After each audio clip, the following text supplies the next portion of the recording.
find it interesting that corn is turning for the better, but I think it has merit and it has years to go.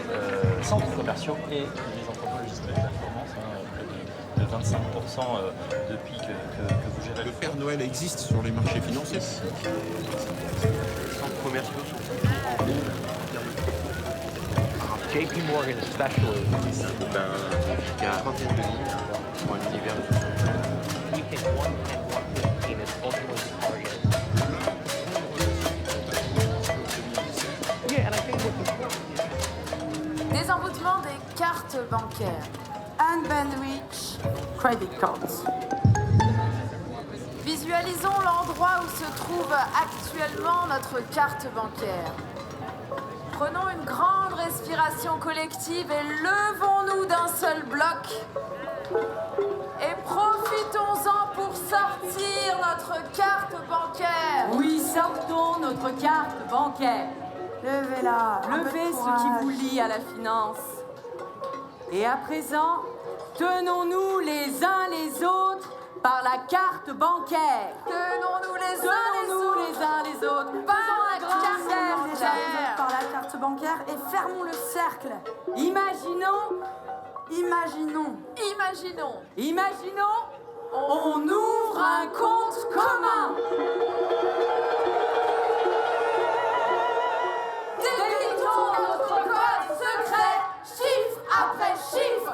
4, 4, 8, 7, 4, 7, 7, 7, 7, 7,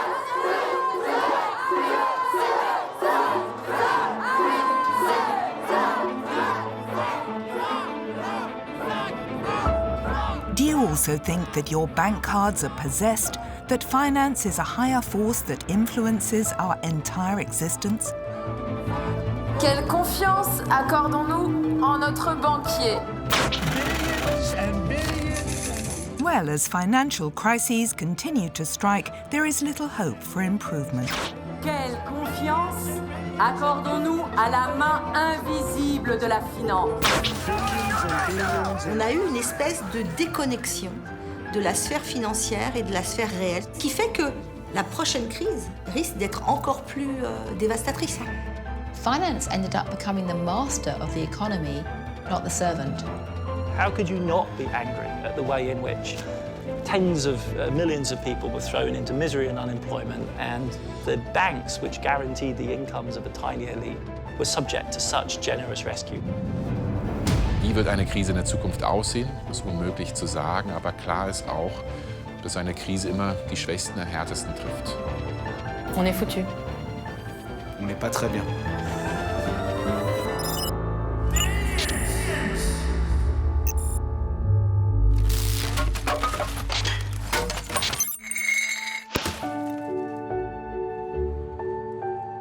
This is a story of divorce, the end of a convenient marriage between finance and us, the people, between banker and citizen. Somewhere in recent years, trust has broken down and we have grown apart. Finance has continued on its way, and it is doing well, thank you. It has never weighed so heavily on the economy. Billion after billion, the amount of money put into circulation in markets increases every year. On our side, more and more of us think that finance's problems are at the heart of all the crises we are facing.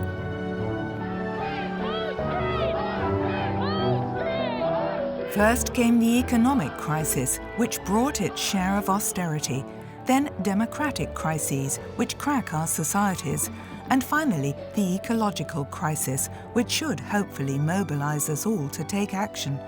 It's as though their billions of dollars will never meet our needs. As if global finance has cast a spell on our bank accounts and made us dependent on its good health. When did politics lose control of finance?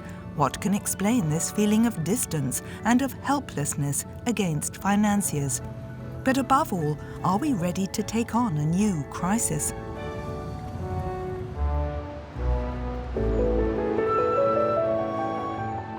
Let's set off in search of a new finance, which is not only possible, but essential in order to face the challenges of the future.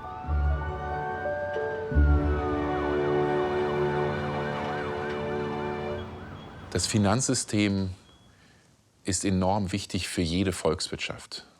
Ich würde es mal vergleichen, wenn Sie einen Körper haben, ist das Finanzsystem, das Kapital letztlich das Blut oder die weißen Blutkörperchen im Blut, die letztlich Sauerstoff, Nährstoffe von einem Teil des Körpers in den anderen bringen und im ganzen Körper verteilen.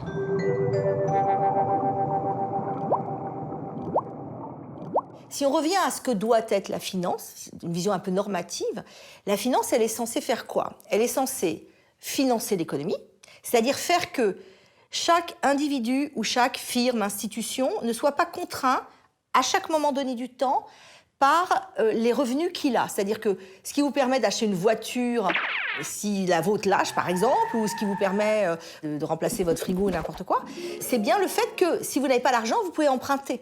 Donc voilà, première chose, le financement. Et évidemment, du côté de la production, le financement de l'investissement. On finance un investissement parce qu'on anticipe que les profits que ça va permettre de faire permettront de rembourser le financement. Donc si vous voulez, ça dessert la contrainte budgétaire, ça permet de se projeter dans l'avenir. C'est vraiment le propre d'une économie de marché. Et en ça, c'est très très positif. There is no finance without credit, and there is no credit without a banker. Ah, the banker. This reassuring fatherly figure who watches over our savings and always gives good advice. Here's our money management booklet. It'll help you get out of debt, keep your budget balanced, and assist you to live within your income. We'll gladly help you with any of your financial problems. Bring them here to me, or write to our research department at headquarters. Oh, thank you. Thank you, sir. But that was before. Pour comprendre une banque, il faut un peu s'éloigner de l'image qu'on a. Une banque, ce n'est pas l'institution qui reçoit les dépôts des petits épargnants pour ensuite les prêter aux investisseurs audacieux, mais c'est davantage une institution qui va emprunter auprès des autres acteurs de marché pour ensuite réinvestir sur les marchés. Donc on a une financiarisation de ce système bancaire. Cette financiarisation a mené à deux choses. La première, c'est que le système bancaire est devenu plus instable, plus prône aux phases de boom et de crash, mais aussi le secteur bancaire est devenu beaucoup plus central dans nos sociétés. Finance in the 20th century became an end in itself. Essentially, money started moving in these never-ending loops, and financiers made money by using money to make more money. Je travaille. Je gagne de l'argent. Mon argent travaille. J'avance et j'irai très loin. Les banquiers et les financiers, quand on les laisse faire, il se passe toujours la même chose. Ils se font concurrence, ils prêtent des paris spéculatifs extrêmement forts, une bulle se forme, une bulle éclate, et puis ça a des conséquences parce qu'une fois qu'une bulle financière éclate et que les banques ont été coincées, elles arrêtent de faire des crédits à l'économie, elles arrêtent de prêter aux entreprises, elles arrêtent de nous prêter pour acheter des logements. C'est le sang qui irrigue toute l'économie. Une fois que le sang s'arrête, vous faites un collapse. In other words, it's a crisis. In order to better prepare for future crises, let's have a look at those of the past. The first big financial crisis in history, one which economists have chosen to remember, was the Dutch tulip mania in the 17th century. It was a speculative crisis, just like the ones we see today. A small group of tulip fanatics got excited about the price of the bulbs, and they vowed to buy them at the best price. Soon, speculation of their value drove the prices up, and small bits of paper were worth several cows, pigs, a mansion, or even a boat. Cette spéculation, elle est montée jusqu'au mois de février 1637. Et puis à ce moment-là, comme toutes les bulles, elle a explosé. Tout d'un coup, quelqu'un a dit « Mais ce papier que j'ai acheté une fortune pour avoir une tulipe, c'est complètement ridicule. » Et s'est mis à vendre. Très très rapidement, tout le monde s'est mis à vendre. Over the next centuries, crashes and booms came in quick succession, varying in significance and frequency. Each time, the same mechanisms were at work. Little finance wizards invent a new way of making money. Nobody really pays attention. A speculative bubble is formed and hey presto! Herein lies the crisis. This takes us to the 1929 crash and the so-called Great Depression, which brought about its own consequences: unemployment, poverty, war. In order to re-establish citizens' trust, US President Roosevelt took historic measures and supervised banking and financial activities. Quand vous avez une finance bien régulée, il n'y a plus de crise. Vous regardez de la moitié du 19e siècle jusqu'à aujourd'hui, l'ensemble des crises financières dans le monde. Et vous voyez que ça bouge tout le temps, il y a des crises partout, partout. Et tout d'un coup, c'est tout plat, il n'y en a plus. C'est quoi? C'est 45-75. Crise financière quasiment zéro. Pourquoi? Parce que là, tous les pays ont suivi l'exemple de Franklin Roosevelt, le président américain des années 30. Ils ont réussi à établir des principes de régulation de la finance qui font que les banquiers sont encadrés. Ils ne peuvent plus faire de bêtises. On a serré la vis. On a encadré sur le plan national, on les a encadrés sur le plan international. Crise financière quasiment zéro pendant 30 ans. And so that is how we found the remedy for all of the financial crises to come, and how there were never any more. The world lived in stability and prosperity until the end of time. Ah, no, sorry, hold on. In 2008, it happened again, a new worldwide crisis. Loans granted en masse, lawmakers turning a blind eye, bubbles, bubbles, bubbles, and poof! A new stock market crash which no one saw coming. What was happening in finance before 2007 was that you had a tiny tribe of specialists who controlled a technology that nobody else understood, to do with the repackaging of financial instruments. And because they had sole control of this technology and this knowledge, and because they spoke a language which was completely incomprehensible to anyone else, I used to say they spoke financial Latin, like the priests in the medieval Catholic Church. And because this language and this knowledge was making them very rich, they became incredibly arrogant and incredibly dominated by what I call tunnel vision. They simply couldn't see out of their tiny little worlds and couldn't see the consequences of what they were doing. C'est la volonté des financiers. Plus c'est opaque, plus ça apparaît opaque, plus ça apparaît technique, moins vous avez envie de vous y plonger. Et plus vous les laissez tranquilles, et plus ils font ce qu'ils veulent. Rest assured, we're not going to tell you how securitization has enabled traders to issue CDOs and CDSs thanks to SPVs by investing in highly rated collaterals that eventually collapsed the subprime mortgage sector. Amen. Rather, let's try to understand how we ended up there, how we allowed these young wolves of Wall Street to do more or less what they wanted for 40 years. Il y a tout un pan intellectuel qui s'est développé à partir des années 70, qu'on appelle la théorie des marchés stables et efficients. C'est une théorie où on pense que laisser les marchés à eux-mêmes, c'est-à-dire les laisser s'auto-réguler, est la meilleure option et l'option la plus efficiente parce qu'au final, la multitude des acteurs de marché aura toujours plus raison que le régulateur centralisé. Even the most progressive lawyers, whether in legal academia or in law firms, or the students that we teach, for a long time have fallen for the belief. So the goal was to make markets more efficient. The goal was to ensure that shareholders and corporations can really control what's going on. And so if you give them all the right incentives, then the right outcome will happen. Sauf que ça n'a pas marché. Pourquoi? Parce que justement, ces phases d'euphorie et de crash, c'est des phénomènes en quelque sorte d'irrationalité collective où les acteurs financiers n'arrivent plus à trouver des solutions communes et où on a besoin d'un autre acteur extérieur à ce jeu qui intervienne pour essayer de stabiliser les choses. An example of this irrational finance has been seen during the subprime crisis, where, when left to its own devices, the finance sector takes enormous risks and endangers our economies and jobs without even realizing it. In the United States and Europe, two places particularly affected by the financial crisis, the culprits are left trembling while citizens eagerly wait to find out their fate. And the politicians who allowed it to happen make promises. We brought the global economy back from the brink. We laid the groundwork today for long-term prosperity as well.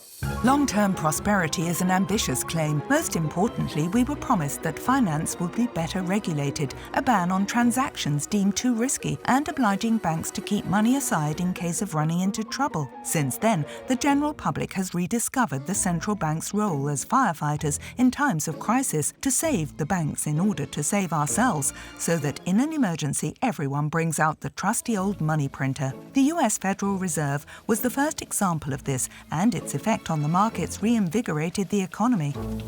Les banques centrales, c'est des institutions assez récentes qui sont apparues à peu près à la fin du 19e siècle dans leur forme moderne, qui ont principalement deux missions, celle d'assurer la stabilité des prix et la stabilité financière, c'est-à-dire de faire en sorte qu'il n'y ait pas de phénomène inflationniste et qu'il n'y ait pas de crash financier. Donc il faut bien voir les banques centrales comme une interface entre, d'un côté, les systèmes politiques et les systèmes financiers. C'est leur raison d'exister, c'est de faire la transition entre ces deux mondes, d'arriver à réguler le système financier pour ne pas qu'il impacte trop la société dans son ensemble. In Europe, the European Central Bank can only lend massive amounts of money to banks that no longer trust each other. But this wouldn't be enough. The already weakened European banks were going to face a new period of instability a few years later.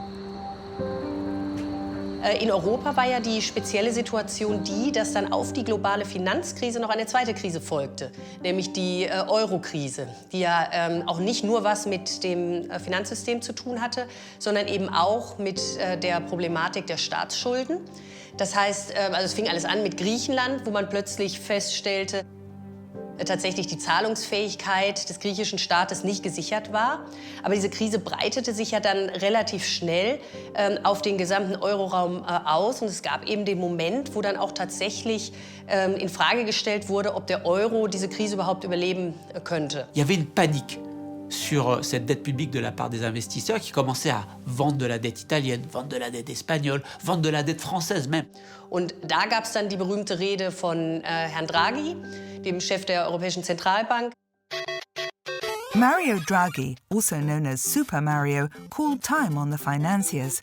He sent out a scathing warning to all those speculating the bankruptcy of European states and thus on the end of the euro.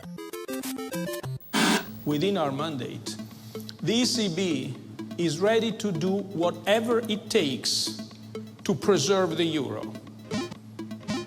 And believe me, it will be enough. We will do whatever it takes. Wir werden tun, was notwendig ist, um den Euro zu verteidigen und diese Marktspekulation, Marktpanik zu verhindern und zu stoppen. Da war die Politik gescheitert und nur die EZB hat es geschafft, letztlich diese Panik, eine viel tiefere Krise zu verhindern. Es war eine ganz faszinierende Maßnahme, die sehr stark kritisiert wurde, gerade jetzt auch aus Deutschland, weil manchen nicht so klar war, ob das vereinbar ist mit dem Mandat der EZB. Aber es gibt auch eben Leute, die sagen, das war die erfolgreichste geldpolitische Maßnahme aller Zeiten, weil die Ankündigung eines Programms die Märkte beruhigt hat und das Programm selbst tatsächlich noch nie eingesetzt wurde. Das ist also das Verrückte an diesem Programm.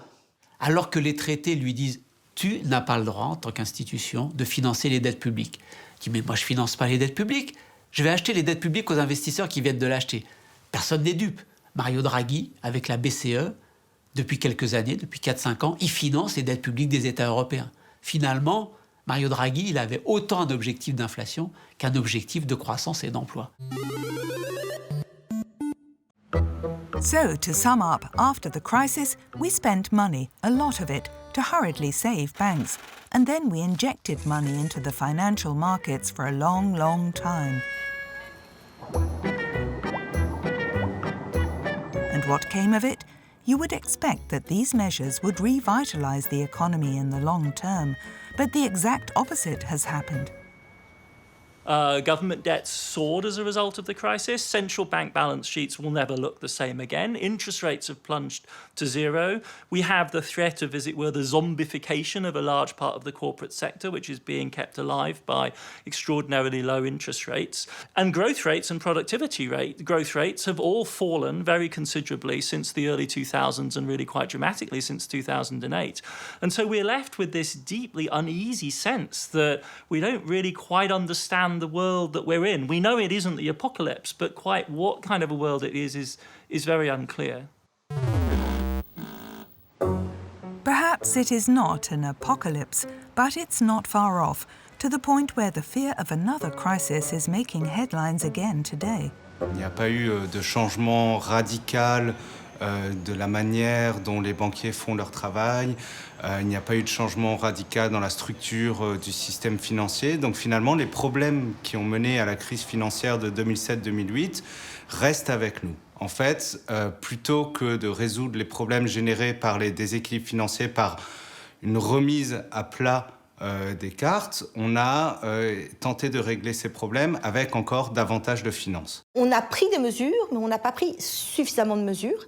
Et surtout, on n'a pas pris les mesures qui permettent de stopper cette déconnexion de la finance de la sphère réelle. C'est-à-dire, en clair, la finance aujourd'hui, pour une partie d'entre elles, pas pour tout, il ne faut pas être caricatural, mais la finance n'est plus véritablement au service de la société, elle est, pour une part d'entre elles, au service d'elle-même. The average citizen, however, feels like the real loser. Their money has saved the banks, but they haven't really felt any profit from it. The losers are the populations of Europe and the United States, which suffered the immediate effects of the fallout, the 10 to 11 million American families that lost their homes. This is the largest forced movement of Americans since the Dust Bowl of the 1930s. And in the Eurozone, even more acutely, the millions of people who were driven into unemployment between 2008 and 2013, 2014, and where government policy really failed to respond in a way which would have enabled them to escape that. Le citoyen ne se rend pas nécessairement compte à quel point la finance contraint sa vie. Sa vie quotidienne, peut-être, il s'en rend compte. Mais par contre, à quel point il peut être victime, en fait, d'une crise financière majeure parce qu'il y a eu un manque de volonté de réforme. Donc, en fait, dans ces cas-là, on est tous victimes. Why is finance still so unstable today, despite these repeated crises? Why have regulators failed to permanently stabilize a system which can put the planet's economy in danger overnight? By shining a spotlight on banking activity, an entire sector of the financial industry has been overlooked. It is the industry's most impenetrable, discreet and risky branch. Nach der Krise wurden die Banken sehr streng reguliert. Und diese Regulierung ist für die Banken natürlich mühsam und auch teuer. Und das bedeutet dann, dass es attraktiv sein kann, bestimmte Geschäfte eben einfach aus den Banken rauszubewegen in andere Bereiche, die weniger stark reguliert sind. Da hat sich dann dieser Begriff Schattenbankensektor hat sich eingebürgert, aber der trifft es eigentlich nicht besonders gut, weil das sind keine Institutionen, die irgendwie im Schatten sind, sondern es sind irgendwie Versicherungen, das sind Investmentfonds, die übrigens auch selbst reguliert sind, aber eben anders und vielleicht in manchen Bereichen weniger als die Banken. Shadow finance. It is exactly what you think. Businessmen who pass on money and financial products under the counter out of sight. Except that doesn't happen in plain sight, on your doorstep and under your nose. Follow the guide.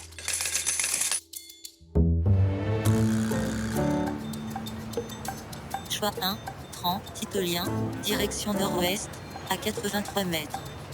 Choix 4, FB Holding et un autre, direction nord-est, à 310 mètres. Today, since we're feeling a little curious, let's explore these shadow networks, a treasure hunt for financial packages that help organize tax evasion for businesses and individuals.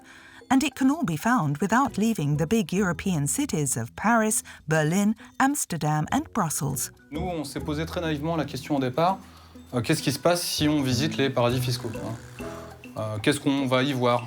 Parce que c'est une industrie qui travaille sur la discrétion. It's a real touristic circuit organised by a group of artists from all the data published on the subject. On sait qu'il y a un certain nombre de données qui existent autour de ça. C'est des données qui sont particulièrement rebutantes, ça n'intéresse pas grand monde. Je veux dire, tout le monde a entendu parler des Panama Papers, mais personne s'est tapé les 800 000 adresses tranquillement dans son lit un soir. Donc on va vous demander, en faisant la balade, en fait, de faire des photos, d'enregistrer des sons, de manière justement à constituer une sorte de base de données, de manifestations physiques de cette industrie. A priori, chercher les signes, peut-être des noms qui ont été arrachés, des logos ou des plaquettes qui ont été enlevées. On est face à quelque chose qui demande cette attention, qui demande voilà, à construire ces jeux de récit. Ah, mais c'est ici, la Cour des comptes. Mais oui, en plein la Cour des comptes, quoi. We are in a world where anybody can choose to set up, let's say, a corporation in the country or legal system of his or her choice. I can set up a corporation in the Cayman Islands because I may want to avoid paying taxes. And that corporation, even though it's a Cayman Island corporation, will be accepted as a corporation with all its privileges almost in any other country around the world. And so we have this disjuncture between democracies that create their laws and try to self-govern through law, and private parties that can pick and choose the legal systems from different countries to advance their own private interests. When the stories about the Panama Papers were published, they were published by a collaborative of journalists around the world in a way that anybody could access and see. And the sheer transparency around that and the naming and shaming appears to have actually increased the pressure among governments to clamp down on tax havens and the sense of shame that many companies and individuals feel about putting their money into tax havens. Despite efforts to increase transparency over the last few years, the rising amounts of money being transferred via the shadow finance industry remain colossal and are constantly increasing. These are sums which mainly pass through tax havens, less and less of those and more of these. Par l'opacité qu'ils introduisent, à la fois dans les placements et dans la façon de se financer, les paradis fiscaux multiplient les prises de risques dans la finance internationale et en cela, ils stimulent, ils développent l'instabilité financière. One of the ironies of what's happened in the last decade is that the shadow banking sector was a crucial reason why the last financial crisis happened. And essentially you'd think that because of that, in the years after the crisis, regulators would have shut down the shadow banks. And there was some decline initially, but in reality, the shadow banks are actually in some ways becoming more, not less important. Why are we unable to put an end to the abuse of this snowballing finance? Why do the financiers keep winning in the face of legislators? Es gibt mehrere Probleme, weshalb die Regulierung, die Reformen, die Gesunden vom Bankensystem, vom Finanzsystem in Europa so schwierig ist. Einmal sicherlich, weil Finanzinstitutionen in einem globalen Wettbewerb stehen. Ja, eine Bank in Frankreich oder in Deutschland muss auch immer schauen, was passiert in den USA, was passiert in Asien, wie können wir in diesem Konkurrenzkampf mithalten. Und gerade in den USA sehen wir im Augenblick eine Tendenz, dass die Regulierung wieder erleichtert wird, dass Banken dort mehr Risiken eingehen können, Banken damit auch Vorteile haben, Wettbewerbsvorteile gegenüber europäischen Banken. Also hier braucht man globale Lösungen, dass eben alle Banken, alle Finanzinstitutionen gleiche Regeln haben, also einen fairen Wettbewerb haben. Das zweite große Problem, was wir in Europa haben, ist, dass die Politik leider immer noch sehr von der Lobby der Finanzbranche beeinflusst wird. Tatsächlich ist es so, dass es nur wenige Lobbyverbände gibt, die eben so stark sind wie die Lobbyverbände in der Finanzwirtschaft. Und ich sehe das durchaus in Teilen kritisch. Und man kann das ja ganz gut sehen, dass jetzt gerade mal 10, 11 Jahre nach der Finanzkrise jetzt eben die Finanzinstitute und eben auch die Lobbyverbände sehr lautstark klagen über Überregulierung und so weiter. Und die sind da sehr gut organisiert. In Brussels alone, there are 3 times more finance sector lobbyists than parliamentarians, solely to represent financial interests, not to mention that a large number of them are directly recruited within these administrations for a high price and are therefore already perfectly familiar with the inner workings of power. Ce qui est très important de comprendre, c'est comment est-ce que la finance arrive à capturer complètement nos décideurs politiques et d'une certaine manière presque la société. C'est-à-dire comment le monde de la finance a réussi à faire adhérer nos dirigeants politiques, les décideurs, à la vision du monde que véhicule la finance, qui n'est qu'une vision du monde. La première chose, c'est que la façon dont on fait les lois au niveau européen ou même au niveau national, c'est en ayant très largement recours aux experts. Et les experts dans le domaine financier, c'est qui ? C'est les financiers eux-mêmes. Il se trouve que comme c'est un secteur d'innovation, comme ils disent, ils passent leur temps à inventer des nouvelles techniques financières et que les régulateurs, les contrôleurs, les institutions de contrôle diverses auxquelles elles sont soumises normalement, eh bien, sont toujours en retard sur les pratiques financières.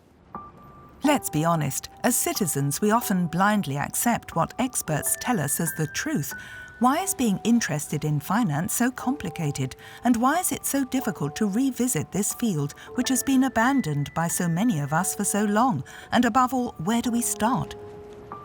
Je pense que la première chose, c'est arriver à démystifier la finance. Donc, c'est très important de sortir du jargonnage et de donner aux citoyens les moyens. Donc, c'est important voilà, comment dire, d'intervenir dans le débat public, de vulgariser d'une certaine manière un certain nombre de choses. Recently, new ways of talking finance have begun appearing. By emphasizing imagination and performance, these new terms respond to misunderstanding and anger and remove any blame from citizens. Oh, mauvaise créance! Oh, mauvaise créance! Enfin, jour venu! Enfin, jour venu! Que dette a fondu! Que dette a fondu! Les rituels de désenvoûtement de la finance, c'est arrivé un petit peu de plusieurs manières. Donc, une manière, c'était de se dire quelle réflexion on peut avoir et quel pas de côté on peut faire par rapport au sujet de la finance, qui est un sujet qui est normalement traité de manière très aride. Nous allons passer à la seconde étape de tassage des fardeaux financiers. La finance, elle a un impact sur ta propre vie. Elle va dessiner le paysage autour de toi. Elle va dessiner ce que tu manges. Elle va dessiner la manière dont tu vas te soigner, la manière dont sont éduqués tes enfants. Et donc, tu as ton mot à dire et on essaye de voir comment tu peux demander des comptes aussi. Pourquoi les eurocrates et les personnes qui sont dans la bulle européenne à Bruxelles font ce qu'ils font et décident des décisions qui nous semblent absurdes.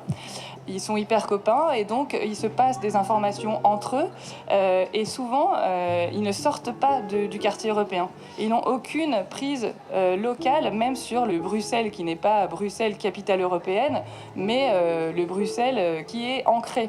Et donc ne peuvent émerger que des solutions hors sol. La plupart des gens, quand on leur parle de banque de finances, l'évitement, c'est la stratégie la plus largement partagée sur ce sujet-là. Parce qu'on s'embête, en fait. Tout est évoqué dans des termes hyper compliqués. On a l'impression qu'on va être incapable d'aligner deux phrases conséquentes sur le sujet. La finance est partout. La finance est partout. Finance is everywhere. Les milliards et millions de milliards des banques, des fortunes démesurées et des dettes abyssales nous sifflent aux oreilles à l'écoute des nouvelles. Laisser les questions économiques et financières dans les seules mains des experts n'est plus envisageable. La proposition rituelle est très construite et très pensée. Et parce qu'on a fait tomber des fétiches qui sont des représentations de la finance, parce qu'on s'est autorisé à se moquer d'eux, parce qu'on s'est autorisé à les mettre par terre et à les regarder de haut, il y a quelque chose qui se produit. À la fin du rituel, on est amené à afficher ensemble des unes de journaux. Ce journal s'appelle Le jour d'après. Donc c'est le jour après le désenvoûtement, le jour après qu'on ait vaincu ce système-là, c'est-à-dire qu'on ait réussi à reprendre le dessus. De plus en plus de supermarchés repris par leurs employés, une bonne nouvelle aussi pour les producteurs locaux. Le Crédit Agricole annule la dette des paysans en difficulté. On propose des titres de journaux qu'on a envie de voir, écrits demain, ou même maintenant, en fait, et surtout maintenant. Et ça, découvrir ça ensemble avec les gens qui ont participé avec le rituel, c'est drôle, on rit beaucoup, et puis c'est réjouissant. Il y a énormément de joie qui s'exprime pendant ces moments-là.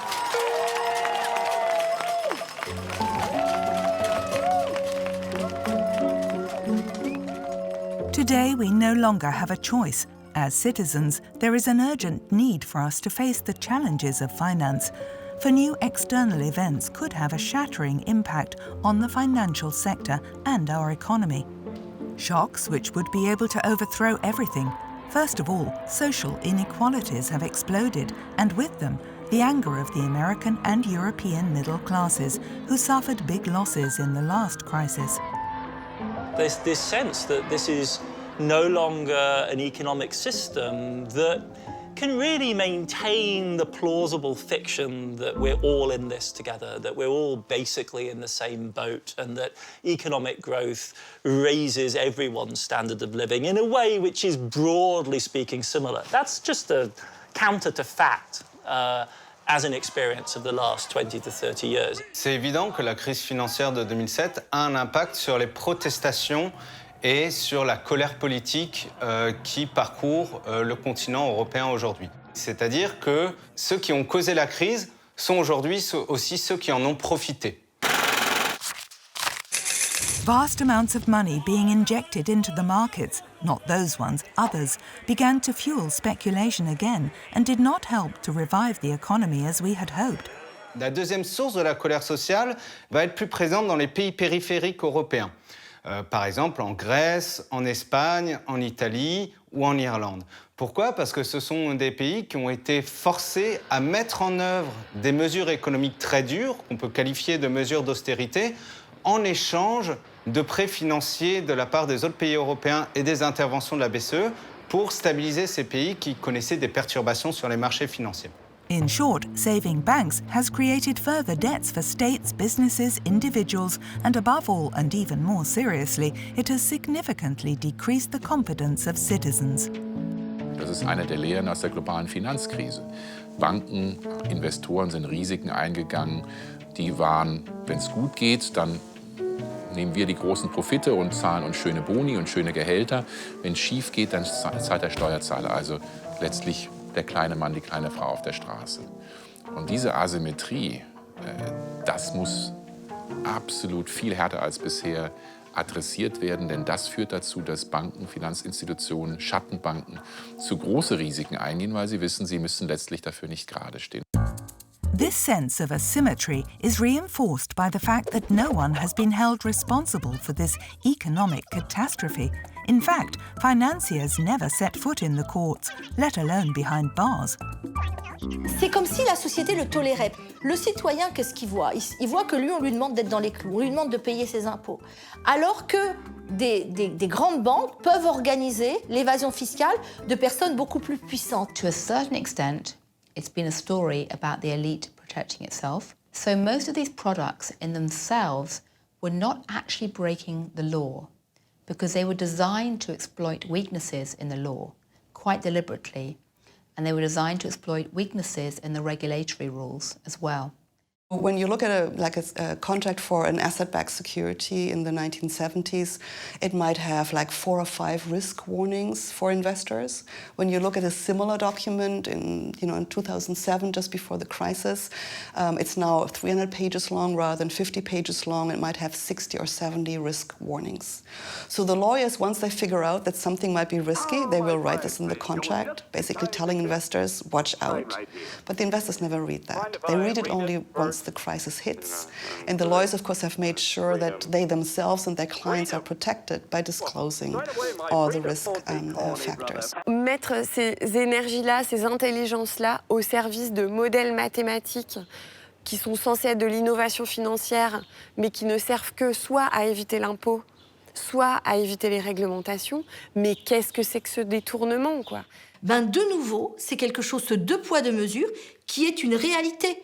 Je veux dire, il ne faut pas se mettre la tête dans le sable encore. Ça alimente le populisme et donc ça, ça effrite la démocratie, ça atteint la démocratie. And what do citizens do when they're angry and they think that democracy is no longer serving their interests?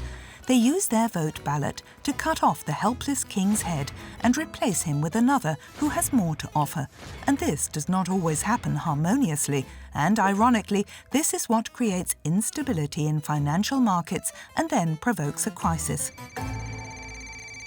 Wir sehen, dass der Handelskonflikt zwischen den USA und China ja zunächst mal Auswirkungen hat auf die Weltkonjunktur. Und natürlich ist auch der Finanzsektor anfällig gegenüber solchen Schwankungen.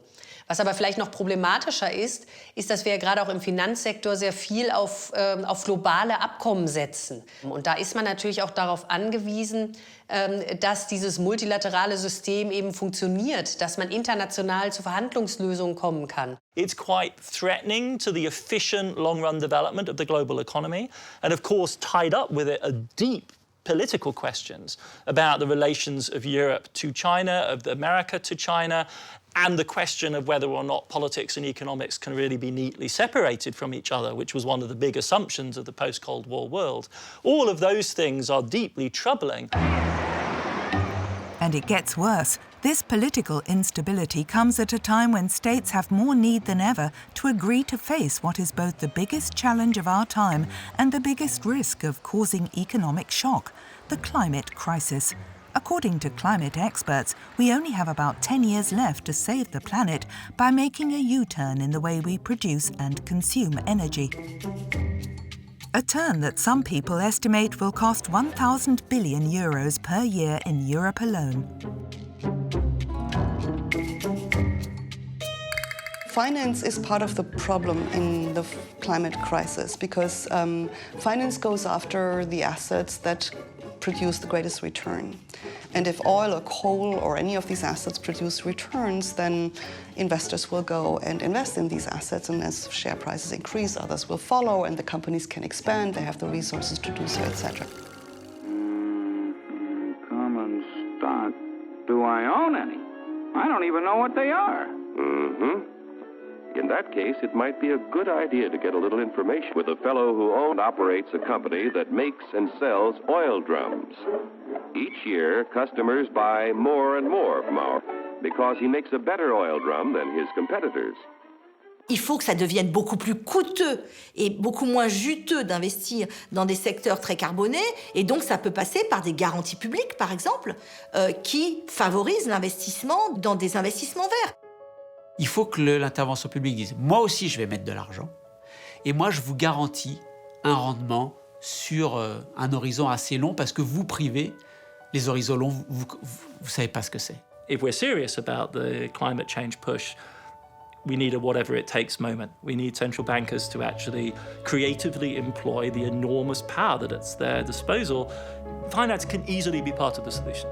One day, will we do for the climate what we did for banks during the last crisis? Should we ask our central banks and particularly the ECB to finance the ecological transition? Plutôt que de racheter des titres sur les marchés financiers de manière indifférenciée, la Banque centrale européenne pourrait davantage affiner ses instruments monétaires et financer des activités qui aideraient à la transition écologique ou à réduire les inégalités. Et donc, pour ça, il faut l'aider en quelque sorte, il faut lui donner la légitimité démocratique pour pouvoir réorienter ces instruments de politique monétaire vers des objectifs écologiques ou sociaux. And what if, let's go crazy here, finance itself became the driving force of this transformation? It would seem that in recent years, something is changing among financiers. Le gouverneur de la Banque centrale britannique, Mark Carney, il a fait un discours il y a quelques années qui a surpris tout le monde en disant « mais demain, moi, j'ai peur pour les risques que vous prenez à droite à gauche dans la finance, mais j'ai encore plus peur du fait qu'un jour, à cause du réchauffement climatique, vous allez avoir des clients qui ne vont pas pouvoir vous rembourser parce qu'ils vont être dans une situation terrible. Ne pas traiter le réchauffement climatique, c'est mettre de l'instabilité financière internationale. Et vous, financiers, vous, banquiers, vous devez vous préoccuper de ce sujet. Parce que moi, en tout cas, il me préoccupe et je peux vous dire qu'en tant que régulateur, je vais commencer à regarder de plus en plus près ce que vous faites. Because climate change is expensive, very expensive. It costs more than $300 billion every year, according to the UN, which is double what it cost less than 20 years ago. So much so that the financial players themselves are starting to show signs of eco-anxiety. There's a whole new branch of finance developing, which is trying to take a much more responsible vision of finance and They're doing that partly because some bankers believe in it, partly because many of their clients are demanding that, and they want to basically reshape the image of finance in the 21st century. But also because people are realizing that issues like the environment could have big impact on the prices of assets going forward, and the financial system has to get ready. You can say, being cynical, that that's just a kind of cynical game and people are doing greenwashing and pretending to embrace these ideas. Or you can say, actually, revolutions happen when more people think it's dangerous to stand aside than to get involved. And what if we were wrong? What if finance was not the enemy we needed to defeat, but rather the ally we needed in order to face the challenges of tomorrow? And what would be our role as citizens in this revolution? It might be time to hold our bankers accountable. Comprendre la finance, c'est pas seulement comprendre que quand vous placez 100 € à 10% par an, vous avez combien au bout d'un an. C'est pas ça simplement l'éducation financière des Français ou des Européens. C'est savoir que leur banque joue un rôle clé, que l'argent qu'elles laissent dans leur banque joue un rôle clé, et que nous, citoyens, on doit comprendre ce rôle, on doit être des acteurs de la vie démocratique, du débat démocratique sur la monnaie et sur la finance. Regardez où est-ce que votre banque investit sur les marchés, regardez quels sont les critères éthiques que votre banque suit, et peut-être, si votre banque n'est pas à la hauteur finalement de vos valeurs, c'est devenu très simple aujourd'hui de changer de banque. Ganz entscheidend wäre, dass wir die finanzielle Bildung verbessern. Das ist also tatsächlich ein Riesenthema und ich glaube, die Menschen unterschätzen das, wie wichtig es ist, dass sie eben auch in der Lage sind, ihr Geld zum Beispiel vernünftig anzulegen. There is no more to finance today than what was in textbooks in the past, but new educational spaces are emerging, like here in Paris, to answer the questions that citizens are asking about the economy. And what do young students think about it? At a time where algorithms are replacing traders, do the trading floors still hold the same marvel? Chaque parcelle correspond à un acteur du circuit économique. Et ben, quand il y a un acteur qui est impacté, il va entraîner les autres. Et ici, le domino blanc, c'est la régulation. C'est ce qui va permettre en fait d'arrêter cette contamination et de stopper tout ça. The memories of the crisis have definitely dampened down some of the crazy extremes and taught a new generation of financiers to be a bit more cautious. Artifab améliore son site internet en mettant en ligne des outils. Genre si là ça va être stable, ça va monter d'un coup. Exodus annonce un nouveau procédé industriel. Ouais, je vais le vendre. Je peux vendre. Mais achète. Oui, t'inquiète, ne t'énerve pas. Vous avez une trésorerie commune. Qu'est-ce qui serait intéressant de faire toutes les deux? De se mettre d'accord. De se mettre d'accord. Ouais, parce que toi, tu l'as dit, toi. Mais alors, regarde, ça monte, ça monte. Ça va monter un peu, je pense. Est-ce que tu as ressenti là, pendant ce jeu que pouvait y avoir une déconnexion justement entre la sphère monétaire et puis le réel? Ça fait peur un petit peu parce que juste le fait d'appuyer sur un bouton, bah, ça peut avoir des répercussions sur le monde en fait. Faut pas être trop gourmand, mais il faut savoir prendre les risques quand il faut. Le plus difficile, je dirais en tout cas, ce serait de rester connecté à la réalité parce que on est devant un écran, il y a des chiffres et on voit pas forcément directement les répercussions que ça a dans la vraie vie. Ce qu'il faudrait, c'est avoir dans toutes les formations des cours qui sont liés à la déontologie, à l'éthique, mais pas des cours sur des grands principes, des cours où on décortique des cas de scandales financiers, où on met les gens en situation de conflit d'intérêts dans lesquels ils seront en permanence. Qu'est-ce que vous feriez là? Attention, il vous reste... Je l'achète à... Finance needs to make progress, not just on ethical issues, but also in terms of equality. For currently, the sector is quite behind. Je passe pas. 130, est-ce que c'est bon? Alors Inès, vous verriez, vous, travailler en tant que trader? J'aimerais bien. Après, ce que reflète le trading, c'est que c'est pas pour une femme. Donc, Parce que vous pensez qu'une femme, en fait, elle peut pas prendre des décisions? Ah non, comme un au homme? contraire. Je pense, mais c'est... Vous, si vous nous parlez de vous, est-ce que vous vous sentiriez de prendre ces décisions? Je me sentirais de prendre ces décisions, mais pas de travailler avec des personnes qui pensent tout à fait le contraire. Traditionally, financial trading floors have been dominated by men, mostly white men, and that tends to lead to an excess of testosterone and risk-taking and potentially negative behaviours. But aside from that, having just one type of person on trading desks means that you have, again, tunnel vision. But the good news is there are more women coming up through finance, and that is definitely to be celebrated. It may be one thing that helps to give a slightly more balanced perspective to finance in the coming years. On a global level, 98% of banks are directed by men, but more and more women are breaking the glass ceiling to a point where they're finding themselves at the forefront of the global financial scene, like Janet Yellen at the Fed or Christine Lagarde at the ECB. In this sense, we could say that this could be enough to revolutionize finance. We shouldn't exaggerate, but we still have the right to hope, right? You will now have understood. We are not ready to face another financial crisis.